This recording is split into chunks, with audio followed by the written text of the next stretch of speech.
अस्सलामुअलैकुम वेलकम करना दोनों अपने यूट्यूब चैनल पर। उम्मीद करना तुम सारे खैर खरीदना लोगे। मैं भी अल्लाह के करम फजल शुक्र ना ठीक हाँ। तो अल्लाह के करम फजल शुक्र ना अज का व्लॉग करने शुरू। तो अज का व्लॉग है तिलों की हारवेस्टिंग के बारे। पहले मैं दोनों आया सी सिंपल मैथड जिन्हें छड़ी नाल तिल कढ़े जाते हैं। एक सोटी फाड़ के छड़ी तो कढ़े जाते हैं सोटी मार के। हुण तुहानूं दूजा मैथड विखा रहे हैं मशीन नाल, मतलब यानी कि थ्रैशर मशीन नाल तिल किवें कढ़े जाते हैं। अज दोनों वो तरीका विखावांगे। थ्रैशर मशीन आ चुकी है। थ्रैशर मशीन जिंदे गंदम बहुत देखी है। अज असीं दोनों दे नाल तिल किवें कढ़े जाते हैं। तो तिल निकलने का सारा प्रोसैस तुहानूं विखाया जाएगा। तिल पए हुए ने जिहड़े थ्रैशर मशीन के जरिए कढ़े जाएंगे। नाल फिर तूड़ी भी निकल आती है, तूड़ी विक जाती है, फायदा हो जाता कुछ ना कुछ तूड़ी का भी। तूड़ी कढ़न पारो फिर थ्रैशर मशीन लै जाती, तुहानूं पता है। इहदा मतलब ये तूड़ी थ्रैशर मशीन लै गई तो फिर तूड़ी कढ़ी जाएगी। तो थ्रैशर मशीन तैयार किया जा रहा है, पहले अच्छे तरीके नाल खड़ा किया जा रहा है ताकि अच्छे तरीके नाल खड़ी हो जाए तो फिर तिल कढ़े जान। ट्रैक्टर है पिछे थ्रैशर मशीन रखी गई है तो उन्होंने सारा कुछ कढ़ रहे हैं। तो नाल सारा प्रोसैस भी विखावांगे टोटल जिमें जिमें हुंदा काम सारा तुहानूं वेखण नूं मिलेगा इस वीडियो च। देखो एक बाई लगा खड़ा है कई नाल टायर कढ़ के इत्थे फिर जगह बनाई जाएगी मशीन को खड़ी करने वास्ते। टायर नूं कढ़ा जा रहा पिछों। देखो टायर कढ़ लिया गया है। हुण इत्थे मशीन खड़ी हो गई है, जगह बन गई है। उन्हें टायर नूं अगे कर दिता गया है जगह बनाने वास्ते। थ्रैशर मशीन लग चुकी है। ए देखो तूड़ी निकल रही है दूसरी साइड तो एक साइड तो भाई छड़ियाँ सट रहे हैं, तिल गिरे थल्ले निकल रहे हैं तो तूड़ी करी दूसरी साइड तो बाहर जा रही है। तो ये तजर्बा मैं पहली बार वेख रहा तिलों से, क्योंकि मैं लाइव तजर्बा नहीं वेख्या, अज पहली बार वेख रहा। तो तुहाडे नाल भी शेयर कर दिता, सोचा तिलों नूं थ्रैशर मशीन से कढ़दे हुए तुहानूं विखा रहे हैं अज। फिर तो अगे वेंदे चलो। तूड़ियाँ निकल रही है एक साइड से, तो ए वेखो एक साइड बाई साढ़े रहा थल्ले अगे तूड़ी निकल रही है। आ थल्ले जी साइड है उन्हें तिल निकल रहे हैं।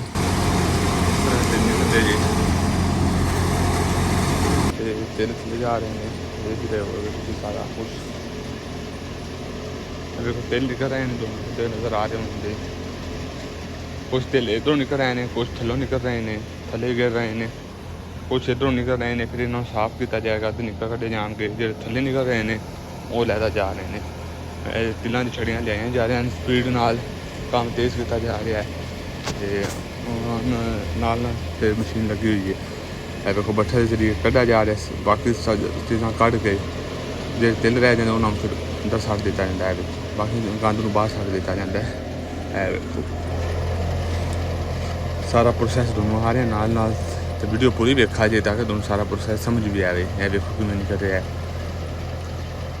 उन्हें गंद ज़्यादा है, तिल कम है। असल तिल जिहड़े ने पिछे थल्ले डिग रहे हैं वो भी दोनों अगे जाके विखावांगे। देखो तुसीं ये वेखो किवें डिगदे पए ने तिल। तो ए वेखो नाल नाल वेंदे चलो। ए हुण निकल रहे हैं दूजी साइड तो थल्ले कुछ थल्ले डिग रहे हैं जो कि साफ ने। ਜਿਹੜੇ गंद वाले ਨੂੰ इधर आ रहे हैं। है वेखो मैं तुहानूं दूजी कहा कि दूजा विखाना दूजी साइड जो तिल डिग रहे हैं साफ जो तिल ने वो थल्ले डिग रहे हैं, वो थल्ले गिर रहे हैं, दूजे गिरे ने वो अगे जा रहे हैं। इस तरीके नाल जाते जो तिल आ देख ही रहे किवें किवें तिल डिग रहे हैं थल्ले जो सामने लाइव तुहानूं विखा रहे हैं। तिल डिगते डिगते मैं साफ आ रहे हैं थल्ले। देखो किवें स्पीड नाल जा रहे हैं थल्ले। ये थल्ले दे गिर रहे सन तिल। आम छड़ियाँ देखो कि स्पीड नाल मशीन काम करती है, किवें तोड़ी जा रही है छड़ियाँ। एक सेकंड छड़ियाँ टुट जांदियां ने। टुट गई लै वेखो फिर टुट गई। एक सैकंड लगता है छड़ी छड़ी टुट जाती है। ये तरीका जे तिलों का वेख सकते सारा दोनों लग गया।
आ चीज़ में भाई हूँ ना देखो तुड़ी बांधी पीजे छड़ियाँ डिगन बाद तुड़ी बांध रही है। मैं दोनों वही बहा दी थी जगह जिसे तेल निकल रहे सन, मैं दोनों भी बहाए जिसे छड़ियाँ टूट गई सन, वो भी दोनों जगह भाई जिसे तेल निकल रहे सन वो भी बहाई और मैं दोनों भी बहा रहे हैं। तुड़ी निकल आ तुड़ी बांधी पीजे छड़ियाँ टूटने तो बाद आए तुड़ी बांध रही है जो कि दूसरे रास्ते तो बाहर निकल रही है। सारा देख सकते प्रोसैस दोनों सारा बहावे आल टू आल इतने देखो तिल डिग रहे हैं निकलते तो उधर तुड़ी बन रही है। ये एडवेंचर साडा नाकाम हो गया क्योंकि तिल एक बहुत नाजुक फसल होंगी है, छोटे छोटे होंगे बिल्कुल, वो तुड़ी नाल तिल भी निकल रहे सन जो कि साडा तजर्बा नाकाम हो चुका है। इन्ना को फायदेमंद नहीं होया साबित तजर्बा, तो मेरे ख्याल से लोगों ने तजर्बा करना नहीं चाहिए जिमें ऐसे कीता है वो नुकसान ना ले लैन। ऐसे सादे जो कोई नाकाम तरीन तजर्बा साबित है। तिल बहुत जा रहे हैं तुड़ी बेच, कोई कहता हमारे तिल लगा गया तुड़ी बेच, कोई कहता 20-25 किलो लगा गया, यानी कि नुकसान काफ़ी हो गया मशीन लगने की वजह तो। ऐसे सादे जे तिल दोनों दे बहुत ज़्यादा दिस रहे होंगे वाइट कलर जे, तो नुकसान काफ़ी ज़्यादा हो गया है, नहीं कामयाब होया तजर्बा है साडा। मैं दोनों भी रिकमेंड कराँगा तिल तुसी दूसरे तरीके नहीं करो तो ज़्यादा बेहतर रहते हैं। छड़ी सोटी नाल कढ़ी वो इन्ना नुकसान नहीं होगा। देखो तिल बहुत ज़्यादा गए चले ने सारे बार बार वेख रहे थे जाके, तिलों का नुकसान काफ़ी हो गया है। देखो झोली बेच अगे करके सारे चैक करते रहे, मैं भी चैक किया जो कि वाकई तिल बहुत ज़्यादा जाया हुए नज़र आ रहा सी। तिलों का नुकसान काफ़ी ज़्यादा हो गया है जो कि नहीं होना चाहिए सी, पर जो भी होंगे है बेहतरी लिए होंगे है, तो इसलिए अल्लाह का शुक्र है जो भी है इस साल से भी रखे अल्लाह का शुक्र है। बाकी नुकसान कुछ ना कुछ हो गया तो यह देखो तिलों की मशीन गुआई गामन के दौरान सप्प निकल आया सी जो कि सप्प मारा गया। ये सप्प आ गया सप्प देख लो, ये सप्प से जो कि निकलिया सी, ये सप्प निकल आया तिलों के दौरान, सप्प को फिर मार दिता गया है। सारे बहुत परेशान हो गए सन, सप्प तो डर गए सन, तो एक भाई ने बड़े तरीके मार दिता सप्प नूं, सप्प नूं मारन तो बाद सट दिता गया है। अल्लाह का शुक्र है कोई नुकसान नहीं होया सप्प की वजह तो, क्योंकि इन्होंने छड़ियां के विचों ही सप्प निकला जो सट्टियां जा रही ने घेरे सप्प निकल आया, वो भी फिर अल्लाह का शुक्र है कि नुकसान कोई नहीं होया, बचत हो गई। सप्प नूं मार दिता गया है, बहुत सारे फिर कम लग पे ने सप्प नूं मारन तो बाद फिर काम शुरू हो गया है। तो हुण तो लैंड होए हले ने तकरीबन 2 किले तिल सन जिन्होंने मशीन लाई गई है। फिर अचानक बारिश भी आने वाली है जिसे काम स्पीड ना हो रहा है क्योंकि बारिश बाद तो आ भी गई थी, लेकिन अल्लाह का शुक्र है कि पहले काम कर लिया गया बारिश आने तो पहले। देखो काम जारी है स्पीड नाल।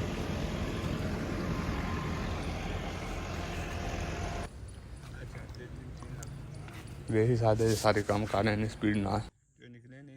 बारिश की वजह से काफ़ी नुकसान होया है जो कहनी हुई सन बारिशा कुछ दिन पहले तिल गिले हो गए सन जो कि तूड़ी भी बहुत ज़्यादा गए चले ने। मेरे ख्याल से भी 25 किलो तक तूड़ी भी गए चले ने, तिल ज़ाया भी काफ़ी हो गए, नुकसान काफ़ी है, फिर भी यहाँ निकल आए ने शुक्र है। दोनों सारे आज तिल निकले जो टोटल अपने सामने ने जो निकले ने